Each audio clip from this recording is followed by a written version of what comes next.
أسوان يستضيف النادي الأهلي بالدوري المصري غدا إن شاء الله الساعة 3 إلا ربع.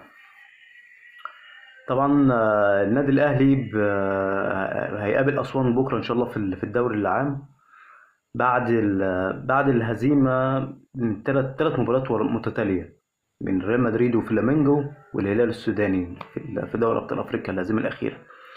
طبعا أنا من وجهة نظري أنا الشخصية أهم ماتش في الدوري المصري هو الماتش ده، لان النادي برضه قلنا المشكله في الموسمين اللي فاتوا.